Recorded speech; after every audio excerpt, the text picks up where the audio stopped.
Hello aspirants, today we are going to continue our general knowledge series. अभी तक हम GK की series, maths की पैरेलल सीरीज चला रहे हैं और साथ ही साथ रीजनिंग की भी सीरीज चल रही है।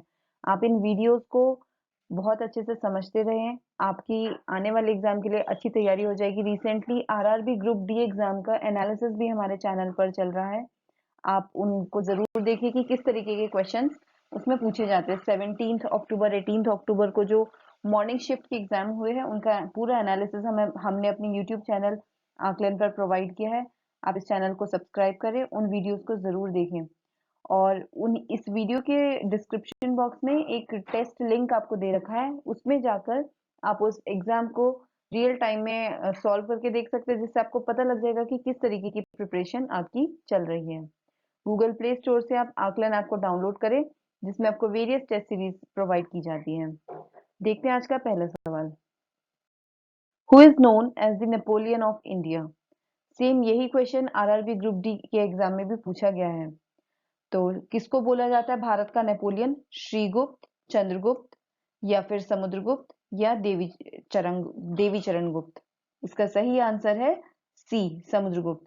जो 17 को इसका एनालिसिस हुआ था उसमें मैंने आपको बताया भी था कि समुद्रगुप्त को नेपोलियन ऑफ इंडिया भी बोला जाता है, और इससे पहले मैंने आपको बताया था लिच्छवी दुहित्र भी इन्हीं को ही बोला जाता है। ये गुप्ता डायनेस्टी को बिलोंग करते हैं और इनको क्यों नेपोलियन बोला जाता है? क्योंकि ग्रेट मिलिट्री कॉन्क्वेस्ट, इन्होंने बहुत ज्यादा ताकतवर तरीके से बहुत एरिया अपने अंडर में लिया। अपने टाइम में इन्होंने वाटर के थ्रू, लैंड के थ्रू कई जगह से जगहों को इन्होंने कैप्चर किया। इनके बहुत फेमस पोएट रहे हैं हरिसेन, जिन्होंने इनके बारे में प्रयाग प्रशस्ति लिखी है। प्रयाग प्रशस्ति का मतलब क्या है? इलाहाबाद यानी प्रयागराज में जो एक इंस्क्रिप्शन मिलता है हमें, जिसमें इनके बारे में काफी उन्होंने अच्छा गुणगान कर रखा है, और उसमें भी इनको हीरो ऑफ 100 बैटल्स बताया गया है, यानी कि इन्होंने 100 युद्धों को विजयी किया है। The official seal of the Government of India is based on the capital or pillar head of Ashok pillar at। आपने भारत सरकार की जो आधिकारिक मोहर देखी होगी, तो उसमें अशोक स्तंभ है। अशोक स्तंभ के शीर्ष पर जो स्थित है वो कहाँ पर हमें स्थित मिलती है? तक्षशिला, उज्जैनी, सारनाथ या फिर तोशाली? इसका सही आंसर है सी, सारनाथ में। ऑफिशियल सील, आधिकारिक सील जो है गवर्नमेंट ऑफ इंडिया की, वो उसमें जो कैपिटल और पिलर हेड है वो कहाँ का है? सारनाथ का। कितने लॉइंस है उसमें? 4 लॉइंस है अशोकन पिलर में। आत्मीय सभा वॉज फाउंडेड बाय, आत्मीय सभा को की स्थापना किसने की थी? आपके अभी आरआरबी ग्रुप डी के एग्जाम के एनालिसिस में भी मैंने आपको एक चीज बताई थी कि उसमें 2 क्वेश्चन आए थे, जैसे कि ब्रह्म समाज की स्थापना किसने की थी और आर्य समाज की स्थापना किसने की थी। तो इसी तरीके से ये वाले क्वेश्चन आपसे काफी पूछे जाते हैं। आत्मीय सभा की शुरुआत जो की थी वो की थी राजा राम मोहन रॉय। इसका सही आंसर हो जाएगा D.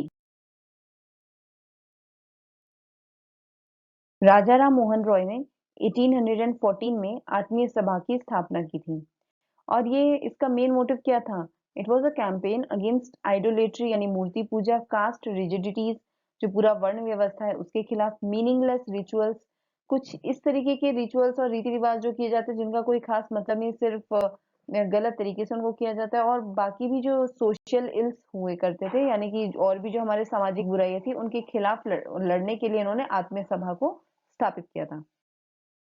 During which of the following period the worst famine occurred in India under the British rule?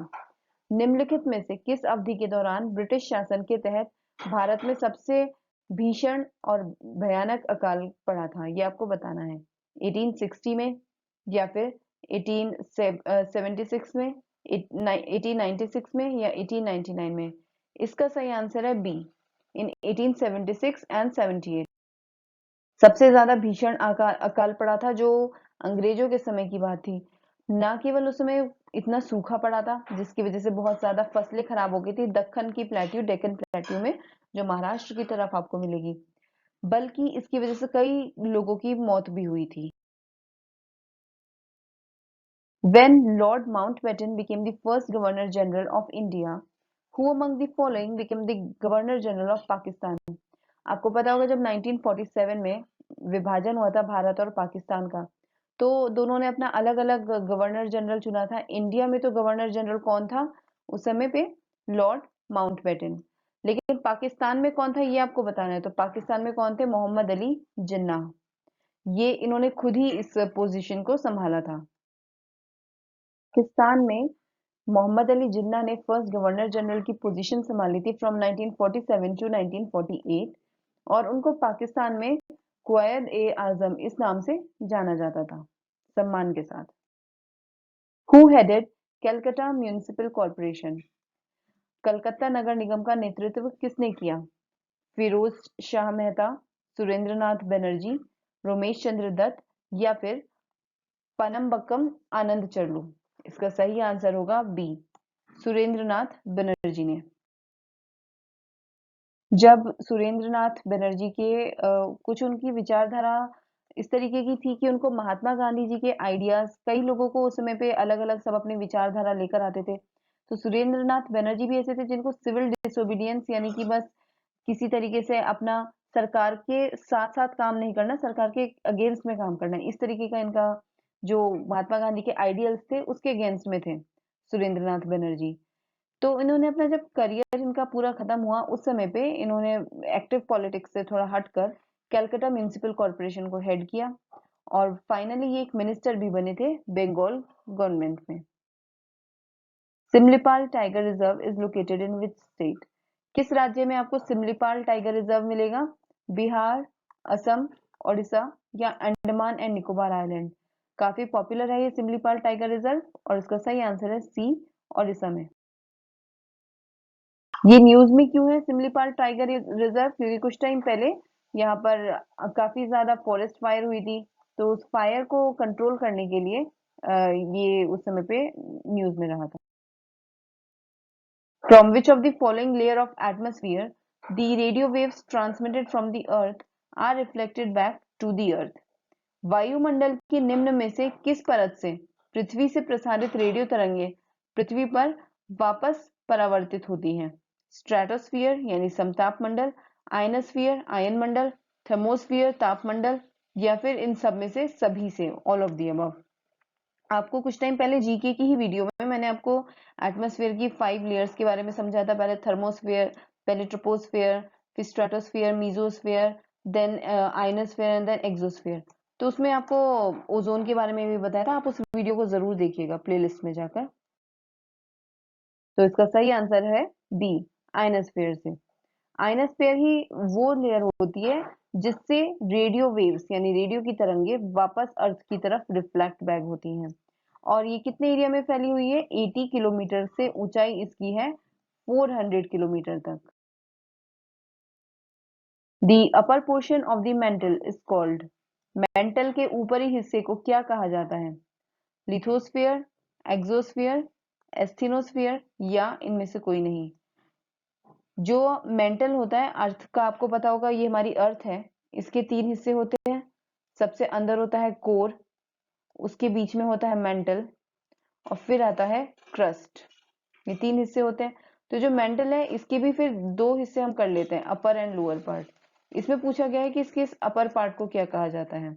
इसका सही आंसर है C, asthenosphere. 2 parts of the upper mantle are recognised as, यही वाली बात है कि अलग तरीके से उनको लिया जाता है। लिथोस्फीयर जो कि पथरीला है जितना भी, क्योंकि लिथो शब्द का मतलब ही होता है पत्थर। और दूसरा हो गया asthenosphere. The lithosphere is solid outer part of the earth जिसकी गहराई कहाँ तक है? 100 किलोमीटर तक है। हाल में आपसे पूछा गया है कि नेपच्यून के पास कितने नंबर ऑफ मून्स होते हैं? चंद्रमाओं की संख्या। Neptune has how many number of moons? 1, 8, 14 या 15? It's right answer is C, 14 moons. Neptune के टोटल 14 जो अभी तक खोजे गए हैं उतने उसके चंद्रमा है और इनका नाम समुद्र के भगवानों पर, ग्रीक मैथोलॉजी से इंस्पायर्ड है, उस पर बेस्ड इनका नाम रखा जाता है। Transformation of water vapour into water यानी कि जल का जलवाष्प में परिवर्तन क्या कहा जाता है? कंडेंसेशन यानी संघनन, सब्लिमेशन यानी ऊर्ध्वपातक, वेपराइजेशन वाष्पीकरण या नन ऑफ दीज, इनमें से कोई नहीं? इसका सही आंसर होगा ए, कंडेंसेशन यानी संघनन।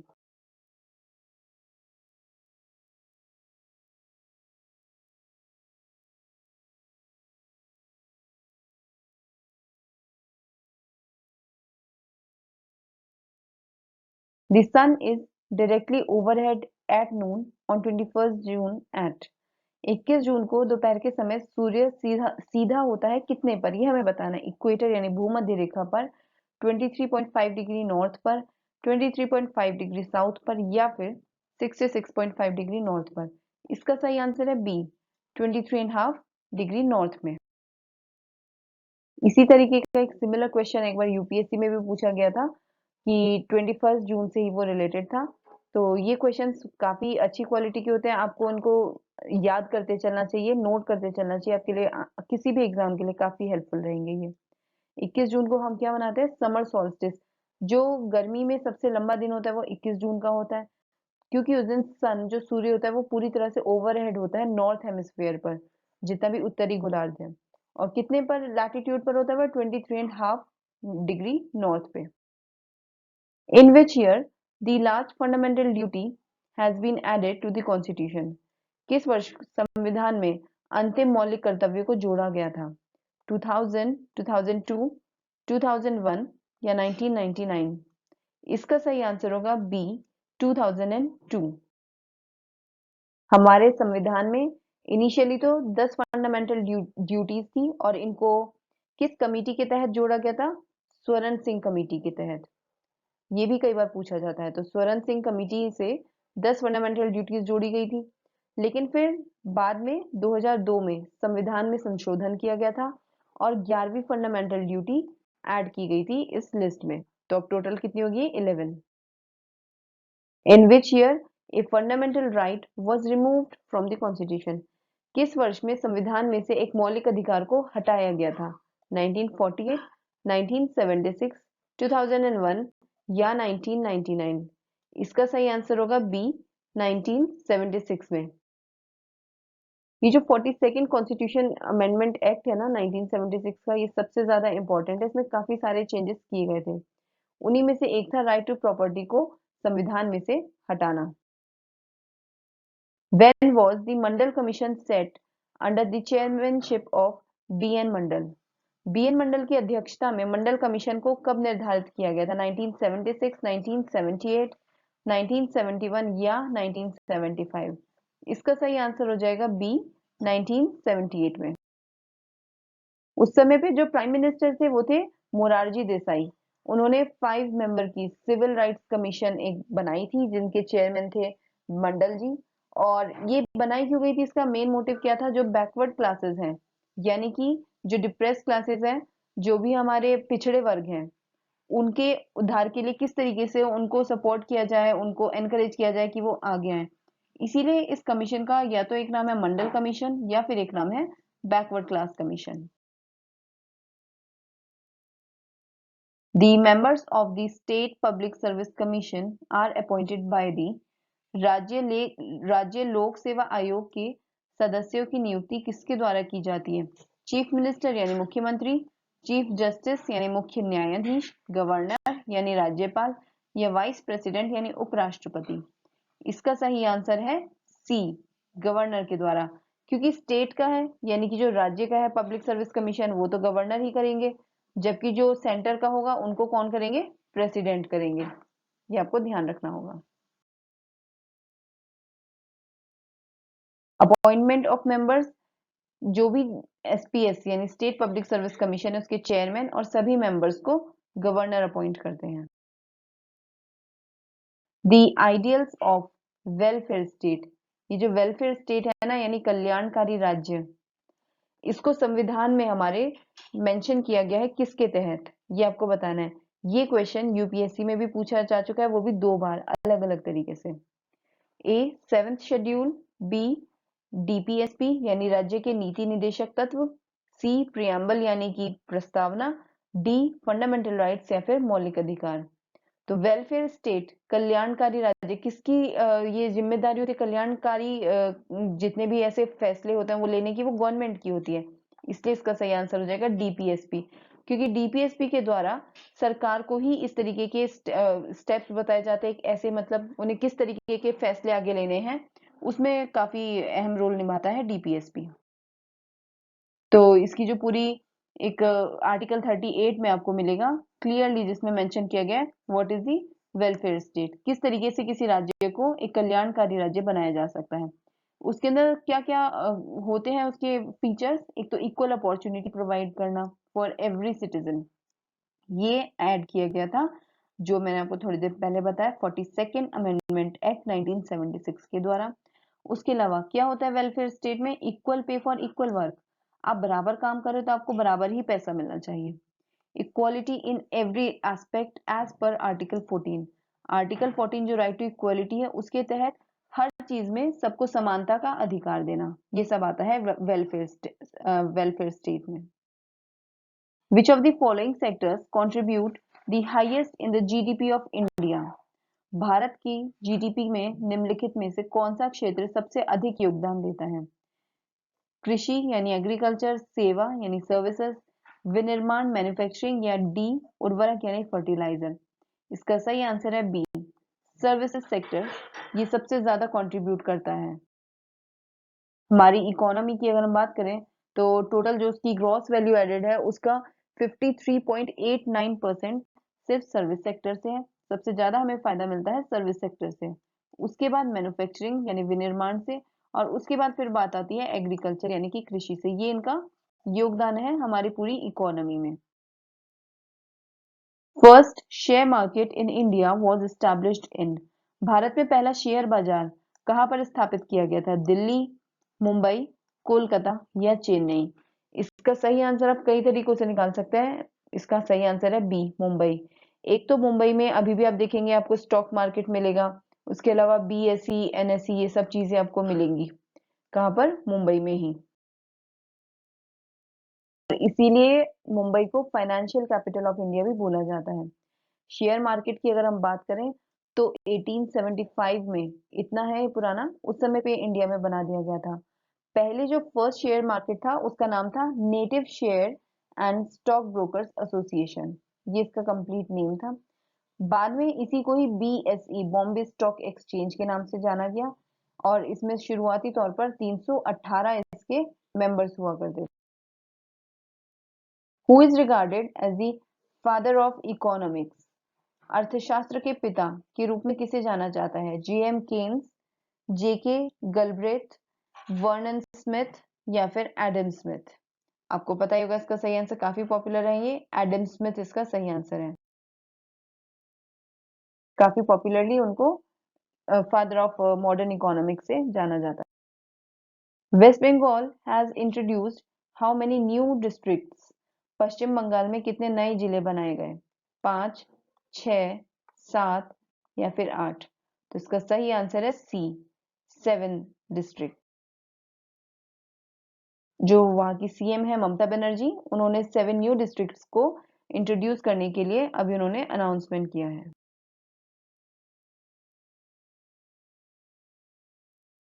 Sheila Devi won which medal in women's judo 48 kg of the Commonwealth games 2022। हाल ही में आयोजित किए गए राष्ट्रमंडल खेल 2022 में सुशीला देवी ने महिला जूडो में 48 किलोग्राम में कौन सा पदक जीता है? गोल्ड, सिल्वर, ब्रॉन्ज या नन ऑफ द अबव। इसका सही आंसर है सिल्वर मेडल। आपको ये भी याद रखना है कि इनकी कैटेगरी कौन सी है 48 किलोग्राम की, और किस स्पोर्ट को बिलोंग करती है? जूडो को। Petroleum and natural gas minister Hardeep Singh Puri ने इनॉग्रेट किया है 4th ONGC para games in which city, यानी कि इन्होंने किस शहर में चौथे ओएनजीसी पैरा खेलों का उद्घाटन किया? न्यू दिल्ली, सूरत, चेन्नई या फिर पुणे। इसका सही आंसर है ए, न्यू दिल्ली में। यूजुअली इस तरीके के गेम्स न्यू दिल्ली में ही अरेंज कराए जाते हैं, और उसमें भी कहाँ पर? Thyagaraja sports complex. Vice president Venkaiah Naidu presented the president's color to which state's police? उपराष्ट्रपति वेंकैया नायडू ने ये पहले का क्वेश्चन रहा है, किस राज्य की पुलिस को राष्ट्रपति का रंग भेंट किया? ये जो प्रेसिडेंट्स कलर है ना, ये एक तरीके का सम्मान है, प्रेसिडेंट कलर। तो ये आपको बताना है, तमिलनाडु, मध्य प्रदेश, हरियाणा या राजस्थान। इसका सही आंसर है ए, तमिलनाडु। वेंकैया नायडू ने जो ये पूरा ऑनर है एक, ये किसे दिया था? तमिलनाडु पुलिस को, as a special cover to honour the occasion. Which edition of the Commonwealth Games kicked off at the Alexander Stadium in Birmingham? पूछा गया है कि राष्ट्रमंडल खेल, जिसकी अभी थोड़ी देर पहले हमने एक क्वेश्चन देखा था, उसका कौन सा संस्करण बर्मिंघम के अलेक्जेंडर स्टेडियम में शुरू किया गया? आप देख रहे हैं यहाँ से 3 और क्वेश्चन निकलते हैं। एक तो ये कि किस जगह पर स्टार्ट किया गया? बर्मिंघम में। कौन से स्टेडियम में किया गया? अलेक्जेंडर स्टेडियम में। और अब बात करते हैं कौन सा एडिशन था, तो वो था ए, 22nd, 22वां एडिशन राष्ट्रमंडल खेलों का। तो ये थे आज के क्वेश्चंस। जीके के इन क्वेश्चंस को आप नोट करें, इनको याद करें। ये वीडियो अगर आपको समझ में आई है, क्वेश्चंस आपको अच्छे लगे हैं, तो आप इस वीडियो को लाइक जरूर करें। हमारे यूट्यूब चैनल आकलन को सब्सक्राइब करें, और इस वीडियो में जो एक डिस्क्रिप्शन बॉक्स में टेस्ट लिंक दे रखा है आरआरबी ग्रुप डी का, उस पर जाकर टेस्ट को जरूर अटेम्प्ट करें। आपका इसी यूट्यूब चैनल आकलन पे ही आरआरबी ग्रुप डी एग्जाम का एनालिसिस भी चल रहा है, उन वीडियोस को भी आप जरूर देखें।